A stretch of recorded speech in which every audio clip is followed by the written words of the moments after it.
What's up, world? Once again, it's your boy DJ D1 Don. We're live here in Fort Lauderdale. In today's conversation, we have a man who's running for district. I don't got the number, but we'll get to it. But his name is Eugene Bold. Bold, right? Bold. Bold. Eugene Bold. What district are you running for, sir? District 6. District 6. Can you tell me a little bit about District 6 and why you want to run for that district? Absolutely. So I'm Eugene Bold. District 6 covers West Park, Pembroke Park, Hollandale, most of Hollywood, Dania, a bit of Davie, very tiny bit of Davie, and a bit of Fort Lauderdale. Okay. And to the second question, why? Because I think we have a lot of crises. A lot of folks are dealing with a lot, and sometimes it feels politicians and those in power don't hear us, don't hear working men and women in the community. And so we have an opportunity to change things up and make some changes. Well, I'm a part of District 6, and I'm in the Dania Beach area. And me knowing my area and those couple of other areas that you just mentioned, there's a lot of people there, and there's a lot of ethnicities, I guess that's the correct word to say. We got a part in my English. I went to public school, but ethnicities there, and I know the people in that area looking for a little change. Can you bring change? Is change is what you want to bring to District 6? Well, God brings change, but He uses good people. And in my opinion, we have some good people in government, but we also have some pretty bad people that are not willing to do the work required to bring change. So in my case, I grew up in a communist country. I grew up in bread lines where you wait for the government to give you a piece of bread. That was one of my earliest memories with my mom. I came here as a young man to this country. I was blessed to now have a family with kids and everything. But I come from nothing. I literally came with the clothes on my back, and so I started from zero. I worked all sorts of odd jobs, from painter to like hard floors to security guard to whatever. So I come from a solid working class background. And, I had the opportunity to go to college and get a degree. And then I worked in a university because I love young people. I love investing in young people. I don't think our society does enough to empower and uplift young people, both men and women. And, for the past 6 years, I worked in county government. I worked for one of the county commissioners. And so I kind of peeked behind the curtain to see what the county does or does not do to help the community. And after seeing all that, I said, well, if good people in the community, working class people, don't stand up and run for offices like this one, then I shouldn't expect change. What county was this that you worked for? Broward County government. Broward County government. Yes, sir. And you learned a few things from the government, and that is the reason why you run for District 6. That's right? Yes, sir. Yeah. County government actually, and before working there, I didn't realize how important it is to our lives. From economic development, which means, bringing better jobs to a community, incentivizing the right companies to come and create jobs in a community, to providing apprenticeships and internships to our youth, to helping cities, invest in parks and roads and, sometimes even schools, even though, there's a school board, but the county government can do a lot to help. So in other words, the county plays a huge role in our lives. It affects us, and having a good commissioner that advocates for the community makes a huge difference in the ability to bring money from the county down to the city. And you mentioned bringing jobs with today's and minimum wage crisis. What type of jobs are you willing to bring or could bring to this district or District 6? Because people in this district needs to work. People in this district needs to make some money, and the cost of living in this district is real high. So. Yeah. I used to live in Chicago, and when I moved down here, one of the things that I noticed is that a lot of the jobs down here pay less than comparable jobs in other places throughout the country. And when you look at the reasons for that, you look at a lot of industries that should be here are not present, like manufacturing, for example. We don't really make a lot of things in Broward. Correct. That's an area where we can expand, bring a lot more factories and things and companies that create high paying jobs, not just making things like, putting together a box, but like having technology and innovation and companies that bring high end jobs. And in order for that to happen, you also have to prepare your workforce, like the people in the community, they have to be ready for those kind of jobs.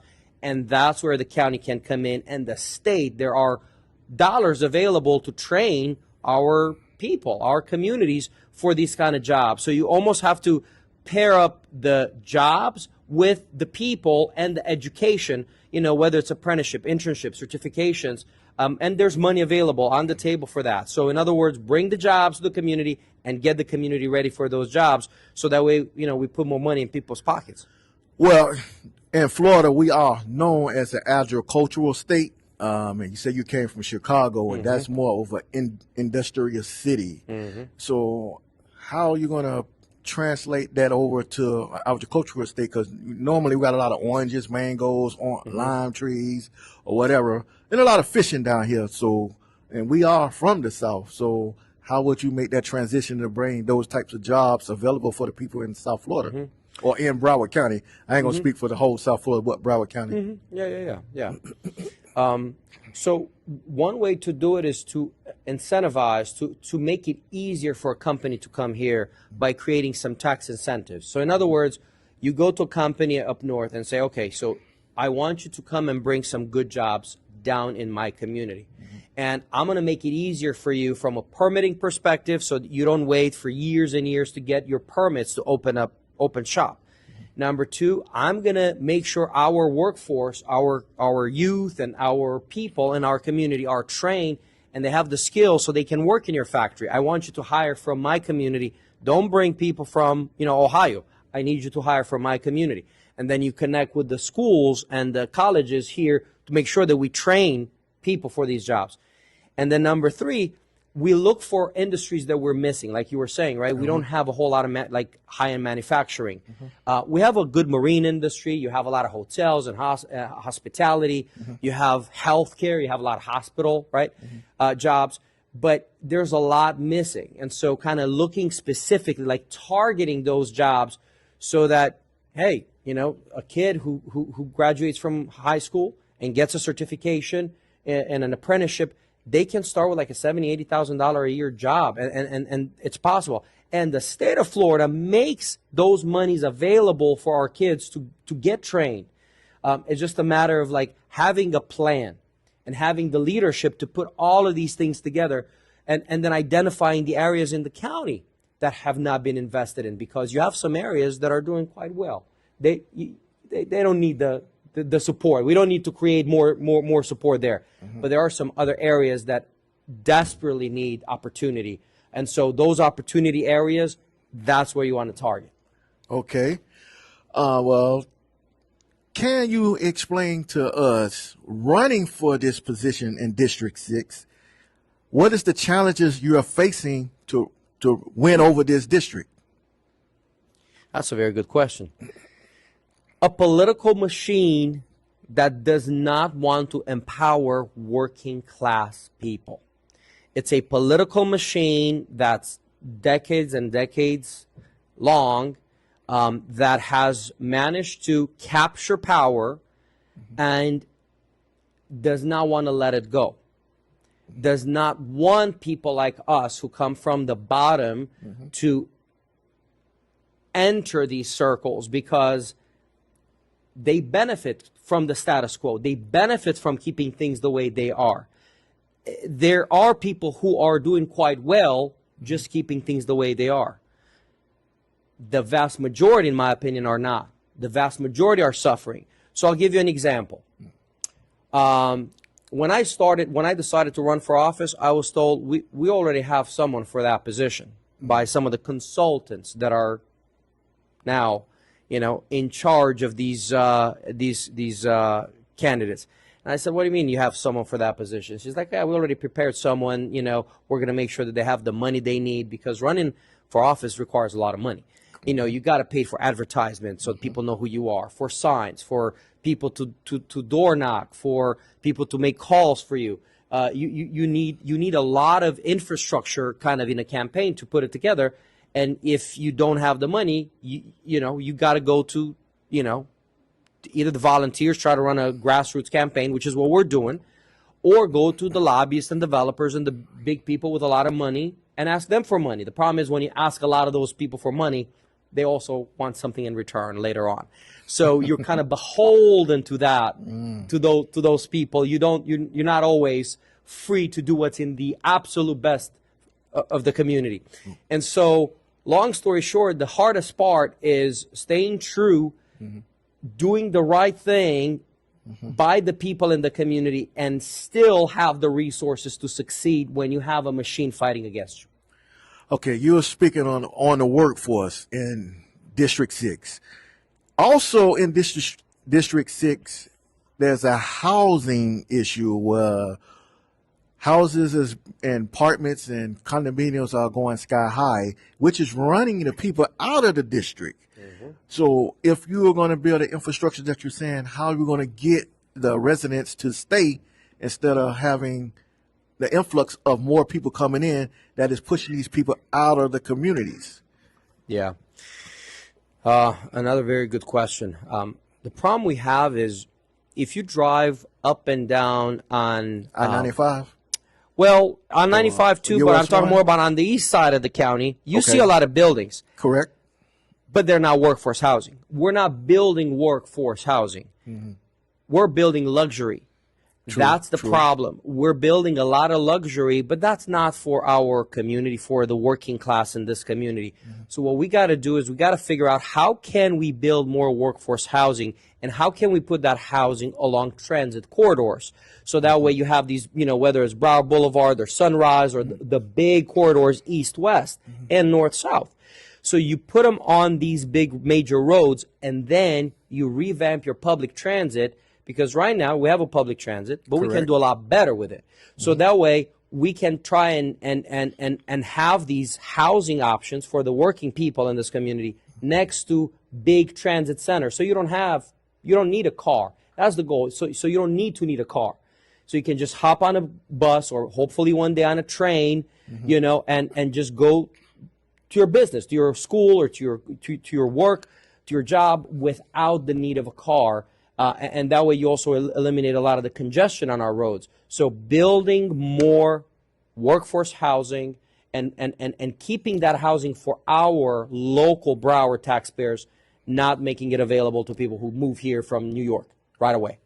Okay, now, one problem with building that I think, we're running out of land in Broward. There's no more land, so everybody is refurbishing or reconstructing old land or whatnot. So what is your plan on that?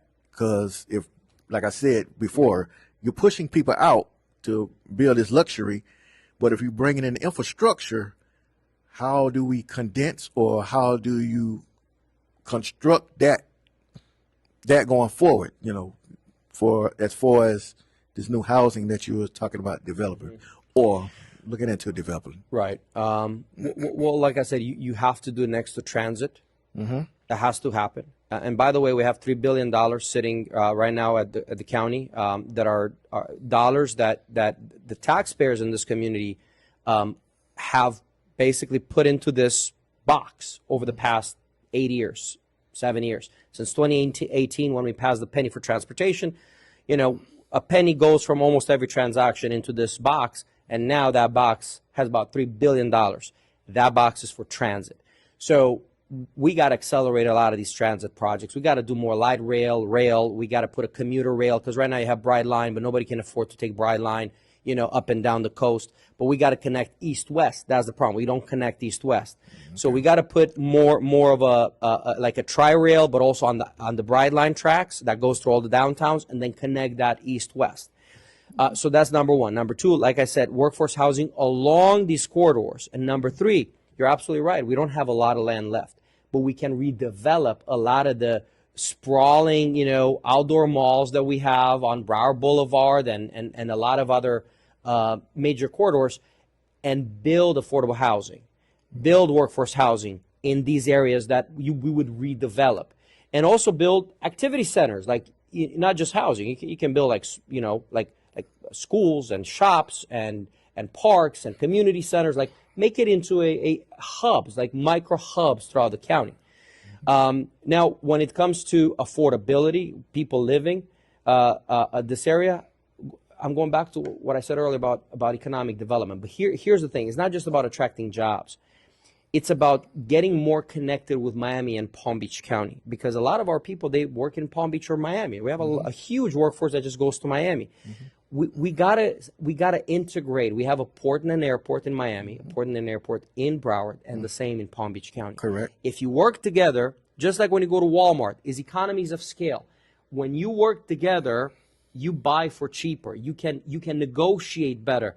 So we right now, we work in kind of silos. Like, I'm competing with Miami, I'm competing with Palm Beach, or Dana is competing with Hollywood for jobs, for this, for that.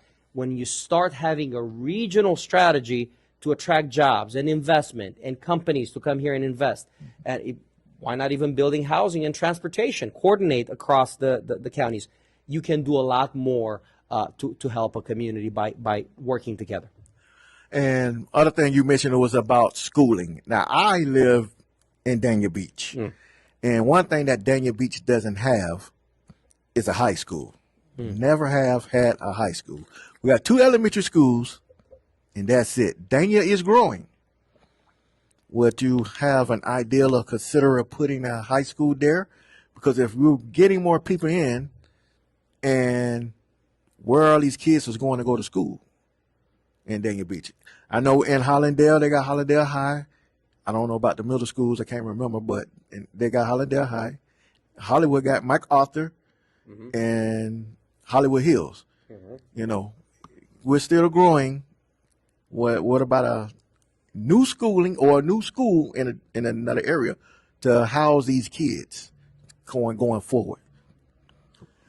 So as you probably know, the school board is closing schools right now.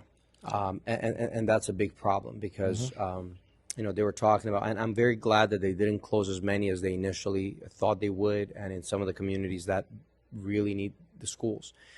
When it comes to having a high school in Dania, I agree. I think it is absolutely needed. That is something that as a county commissioner, I would advocate with the school board for, as well as school lunches, as well as homelessness in the public school system.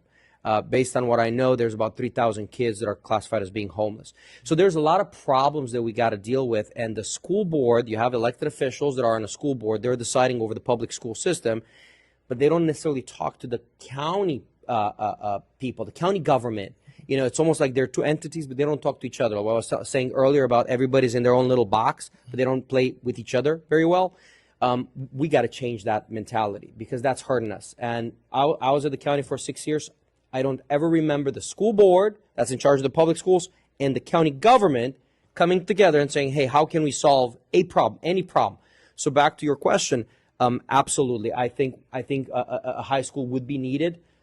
Maybe convert one of the current schools, consolidate, maybe half and half. A lot of these schools are massive buildings. I don't know if we need to build new, but we can reimagine the current spaces that we have. Okay, that's what's up. That's what's up. Okay, you're running. What are some of the challenges you have with running against your competitors that you're running against? What makes you stand out to be the person that's going to get this job done in District 6? Well, I'm real. I'm honest, and I come from the bottom. It's my first time running, but I happen to have more experience at the county than any of my competitors because I was a director of policy, which is a fancy way of saying I was the right hand for one of the county commissioners. I was like his shadow, and I was involved in a lot of the policies, like whether it was transportation and affordability, even traffic light synchronization. I said earlier, we need change because a lot of the politicians have prioritized sexy projects, as opposed to the less sexy but very necessary infrastructure projects that they should have done with the money. And so what I would say is we got to get the county involved, and if anything, go to the state and ask for more money so we can deploy faster, more aggressively these infrastructure projects. We have state representatives with the goal of representing us at the state and bringing money and resources for our needs here. This is a major problem. This is a health and safety issue. You cannot have babies and kids next to sewer lines that are, broken, and you have sewer on the street or in people's yards and gardens. So this is a major issue. I would say, number one, the county needs to take a leading role on this if the city cannot handle it. Number two, you go to the state and where the money's at, the state is running a surplus, you get the money from the state and you ask for that money to be appropriated, and you explain why that's such a necessity, because we have Floridians sitting here with their families in sewer because we are unable to fix these lines. Number three, it is too late probably to hold people responsible now, but the way you hold them responsible is by voting new people in that are willing to tackle these, challenges, as opposed to voting in the same people that allowed these problems to become chronic and become cancers in our communities. So you got to clean the cancer. You got to clean the problem, but also the people that caused these problems to persist. So that would be my answer. Get the money, deploy these things faster, and vote different. Vote people that haven't, they have a commitment to fixing issues. Okay, we're going to go back to the beginning of the interview. Look into that camera and tell the people why they should vote with you. And, tell them why they should vote for you. Sell yourself. Well, God has blessed me to be able to learn county government. And what I have seen is that there's a lot of problems. And county government can do a lot more for the community. Whether it is public transit, to invest in better, cleaner, cheaper public transit, whether it is in traffic management. We sometimes wait in traffic because, we don't have adaptive, traffic lights that change when there's nobody around. Whether it is like prices going up everywhere, the government sometimes wastes money on things they shouldn't, and they don't invest in the communities where they should invest. Whether it is bringing jobs. So all of these things I have already worked on, and I have a passion, when it comes to fixing things, to fix things, as opposed to just talk politics. I come from the bottom. Nobody has, God above and the good people in the community have blessed me with the ability to grow and learn in knowledge and experience things that now I can put to work to the benefit of the community. So I'm not a politician. I'm not just another politician trying to get your vote. I'm simply here by the grace of God, saying, let's work together to fix these things. Let's change the people in government that have allowed these things to persist and to stay the same for decades. Let's invest in our youth. Let's take care of our seniors with many of the programs that we have. We have a lot of veterans in the community. We have a Veterans Affairs division at the county, but you don't really see them in the community helping our veterans. We have senior programs. In other words, let's just reimagine what county government can be for the community, and send a fighter, someone that's going to fight for you.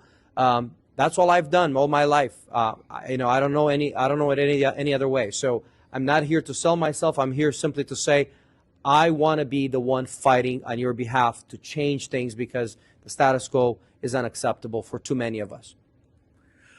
That's it, young people. This is your boy DJ D1 Dunn, and I'm with candidate Eugene Ball. Thank you for your time, sir. Thank you for stopping by the We're Going Dirty podcast. Thank you. Appreciate you.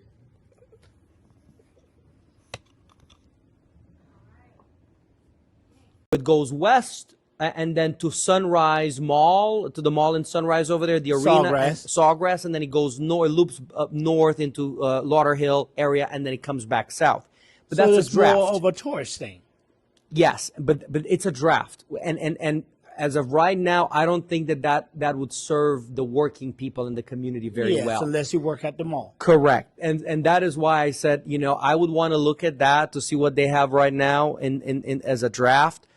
See what the actual needs of do a real needs assessment. Like, where are our concentrations of working class people, and how can we make their life easier? And what are the areas where we can build that workforce and affordable housing that I talked about? So you connect transportation with affordable housing. You put them together. You don't, put them like, 20 blocks down.